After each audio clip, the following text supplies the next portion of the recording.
একবার এক বৌদ্ধ সন্ন্যাসী একটি জঙ্গলের মধ্যে ধ্যান করছিলেন। চারিদিকে খুবই শান্তির একটি পরিবেশ ছিল। হঠাৎ করে ওই বৌদ্ধ সন্ন্যাসীর ধ্যান ভেঙে যায় আর তার চেহারায় উদাসীনতা নেমে আসে। কারণ ওই বৌদ্ধ সন্ন্যাসী ধ্যানের মাধ্যমে একটি দৃশ্য দেখেন যে 7 দিন পর তার প্রিয় শিষ্যের মৃত্যু হয়ে যাবে। সন্ন্যাসীর আশ্রম জাপানের একটি ঘন জঙ্গলের মধ্যে ছিল, যেখানে তিনি তার শিষ্যদের ধ্যানের সঙ্গে সঙ্গে অনেক ধরনের ঔষধ তৈরি করা এবং নানান রোগের চিকিৎসা করাতেও শেখাতেন।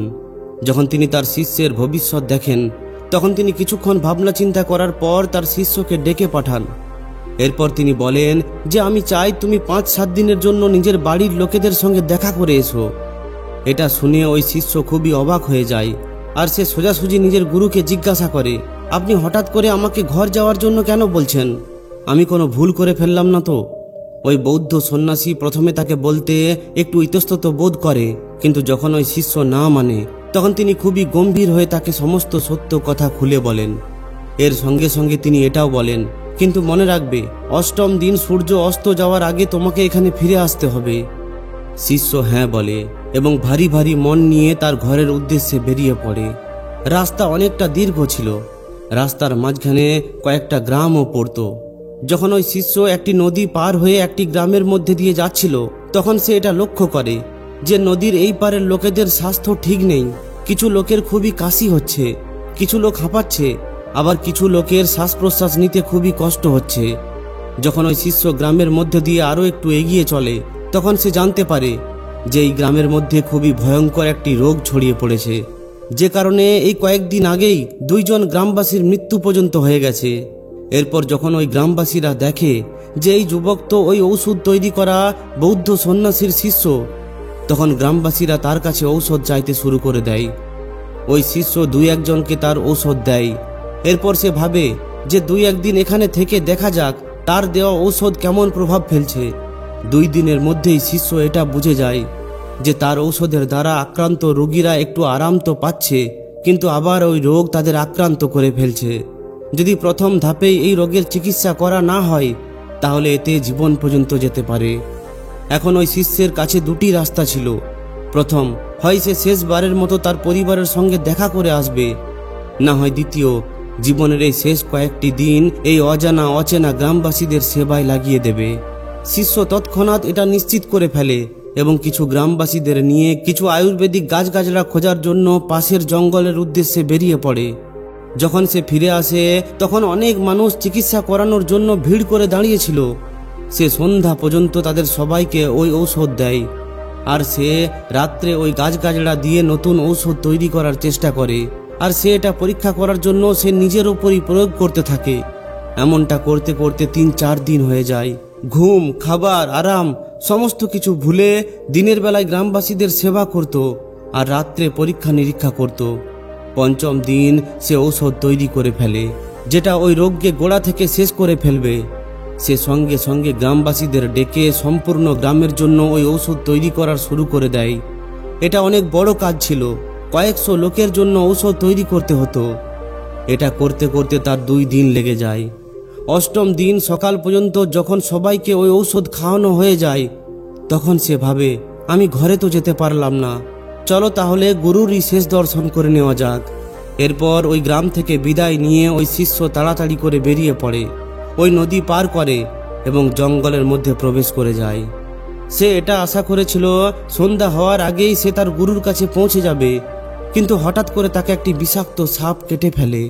ওই সাপে কাটার সঙ্গে সঙ্গে সে অজ্ঞান হতে শুরু করে।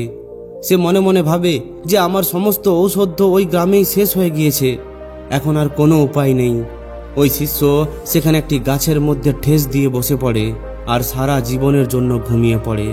এরপর যখন সে চোখ খোলে, তখন ওই শিষ্য দেখে যে সে তো আশ্রমের মধ্যে আছে আর সামনে ওই বৌদ্ধ সন্ন্যাসী তার গুরু বসে আছেন।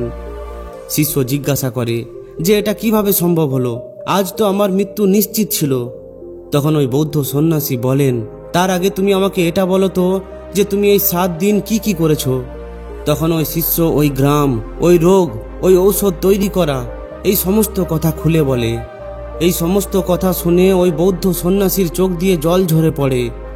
এরপর তিনি নিজের শিষ্যকে আশীর্বাদ দেন এবং বলেন যে কর্ম আমাদের সঙ্গেই চলে, যেমনটা আমরা করি ঠিক তেমনটাই আমরা হয়ে উঠি। যখন তুমি ঔষধ তৈরি করার জন্য বিভিন্ন ধরনের গাছগাছড়া নিজেই খেয়ে পরীক্ষা করছিলে, তখন তার মধ্যে কিছু বিষাক্ত গাছপালাও ছিল। 7 দিনে তোমার শরীর এই বিষাক্ত গাছপালাকে একটু আধটু সহ্য করে ফেলেছিল। এই জন্য ওই সাপে কাটার পরও তোমার আকস্মিকভাবে মৃত্যু হয়নি। সময় থাকতে আশ্রমের বাকি লোকেরা তোমাকে এখানে নিয়ে আসে আর তোমার জীবন বেঁচে যায়। বন্ধুরা, আপনার কর্মই হলো আপনার ফল। কর্মের ফল ভবিষ্যতে পাওয়া যায় না, এর বদলে কর্মের ফল আপনার সঙ্গে সঙ্গে এগিয়ে চলেছে। যেমনটা আপনি ভাবছেন, যেমনটা আপনি করছেন, ঠিক তেমনটাই আপনি হয়ে উঠছেন। আর ঠিক যেমনটাই আপনি হয়ে উঠছেন, ঠিক তেমনই ভবিষ্যৎ আকর্ষিত হয়ে চলেছে। এই কাহিনী থেকে আর একটি বড় শিক্ষা পাওয়া যায়, সেটা হলো কোনো চেষ্টাই ব্যর্থ হয় না, কারণ চেষ্টা করতে থাকা ব্যক্তি বদলে যায়।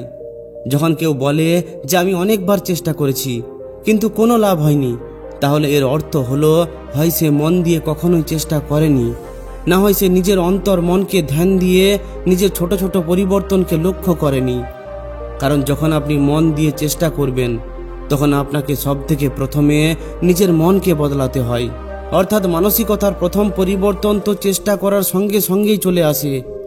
এই জন্য বন্ধুরা, কখনোই কোনো চেষ্টায় ব্যর্থ যায় না। আপনাকে কি করা উচিত? সবসময় নিজের মানসিকতায়, নিজের কর্মে, নিজের আশেপাশে ছোট ছোট ইতিবাচক পরিবর্তনকে লক্ষ্য করুন। একের পর এক পদক্ষেপ বাড়িয়ে চলুন, তাতে সেটা যতই ছোট হোক না কেন, কারণ কোনো চেষ্টায় ব্যর্থ যায় না। আপনি সবসময় এটা মনে রাখবেন, আপনাকে কেউ দেখুক কিংবা না দেখুক, ঈশ্বর ভগবান আপনাকে সবসময় দেখে চলেছেন।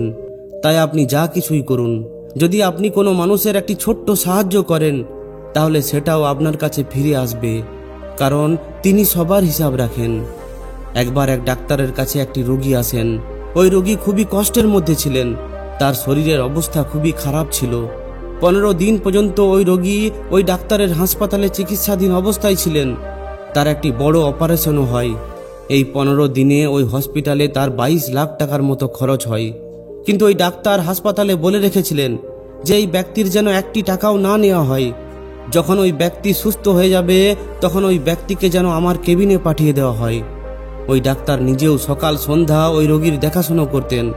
এরপর যখন তিনি সুস্থ হয়ে যান, তখন তার চিকিৎসার সমস্ত খরচের বিল তাকে দেখানো হয়। ঠিক তখনই ওই ডাক্তার সেখানে এসে ওই ব্যক্তির কাছ থেকে ওই বিল নিয়ে তাকে বলেন যে আপনাকে কোনো টাকা দিতে হবে না। তখন ওই ব্যক্তি বলেন যে ডাক্তারবাবু, আমার কাছে এখন এত টাকা নেই, কিন্তু আমি কথা দিচ্ছি আপনাকে এই সমস্ত টাকা আমি কিছু কিছু করে মিটিয়ে দেব। আপনি আমাকে নতুন জীবন দান করেছেন। তখন ওই ডাক্তার বলেন, আপনি কি আমাকে চিনতে পারছেন? আমাকে ভালো করে দেখুন তো। তখন ওই ব্যক্তি বলেন, দেখে চেনা চেনা তো মনে হচ্ছে, কিন্তু এই মুহূর্তে আমি কিছুই মনে করতে পারছি না। তখন ওই ডাক্তার বলেন, আপনার ওই দিনের কথা মনে নেই? আজ থেকে প্রায় 2 বছর আগে আমি একটি জঙ্গলের মধ্যে ফেঁসে গিয়েছিলাম। আমার গাড়ি খারাপ হয়ে গিয়েছিল, আমার সম্পূর্ণ পরিবার আমার সঙ্গে ছিল। ওই জঙ্গলের মধ্যে সন্ধ্যা নেমে আসছিল। আমরা খুবই ভয় পেয়ে গিয়েছিলাম যে কিভাবে আমরা এই জঙ্গল থেকে বের হব, যদি রাত্রি হয়ে যায় তাহলে কি হবে। ওই সময় আমার সাহায্যের খুবই দরকার ছিল, কিন্তু আমি সেখানে কারোর দেখা পাচ্ছিলাম না। আমার ছোট ছোট বাচ্চারাও আমার সঙ্গে ছিল, আর তারাও ভয়ে কাঁপতে শুরু করেছিল। আমি সেখানে নিজেকে খুবই অসহায় বোধ করছিলাম। ওই সময় আপনি উল্টো দিক থেকে আমাদের কাছে আসেন। আপনি আমাদেরকে দেখেন এবং সঙ্গে সঙ্গে আমাদের সাহায্য করেন। আপনি আমাদের গাড়ির ইঞ্জিন ঠিক করেন। এরপর আপনি নিজে গিয়ে আমাদের গাড়ির টায়ার ঠিক করে আনেন। 1 ঘন্টার মধ্যেই আপনি আমাদেরকে গাড়ি ঠিক করে দেন আর সুরক্ষিতভাবে আমাদেরকে আমাদের ঘরে ফেরান। এরপর যখন আমি আপনাকে বললাম যে আপনার এই সাহায্যের জন্য আমি কি করতে পারি, আপনাকে কি দিতে পারি, তখন আপনি যে কথাটি আমাকে বলেছিলেন, ওই কথাটি আমি আজ পর্যন্ত ভুলিনি আর আগামী ভবিষ্যতেও কখনোই ভুলব না। আর ওই শব্দ হলো যে আমি সংকটের মধ্যে থাকা ব্যক্তিকে সাহায্য করার বদলে কিছুই নিই না, কারণ এই কর্মের হিসাব, এই মজদুরির হিসাব আমার পরমাত্মা রাখছেন। তাই এটা সত্যি, আপনার কর্মের হিসাব আপনার পরমাত্মা রেখেছেন। তাই আপনি আজ আমার হসপিটালে ভর্তি হয়েছেন। এই জন্য আজ আমি এই টাকা নিতে পারবো না, কারণ আজ যদি আমি এই টাকা নিই, তাহলে পরমাত্মা আমার কর্মের, আমার মজদুরির হিসাব রাখবেন না। তাই আমি চাই যেভাবে আপনার হিসাব পরমাত্মা রেখেছেন, ঠিক ওইভাবেই যেন আমারও হিসাব পরমাত্মা রাখেন। আর আমি যখন কোনো বিপদে পড়ব তখন যেন আমিও সাহায্য পাই। তাই বন্ধুরা, আপনি যেমন কর্ম করবেন, যেমন বিচার আপনি নিজের মনের মধ্যে রাখবেন, ঠিক তেমনই ফল আপনি আপনার জীবনে আগামী দিনে পাবেন। তাই ভালো কর্ম করে যান। তো বন্ধুরা, ভিডিওটি কেমন লাগলো অবশ্যই কমেন্টে জানান। যদি ভালো লাগে তাহলে অবশ্যই একটি লাইক ও শেয়ার করে দিন। আর যদি এই ধরনেরই শিক্ষামূলক ভিডিও আরও পেতে চান তাহলে আমাদের এই চ্যানেলটিকে অবশ্যই সাবস্ক্রাইব করে নিন। ধন্যবাদ।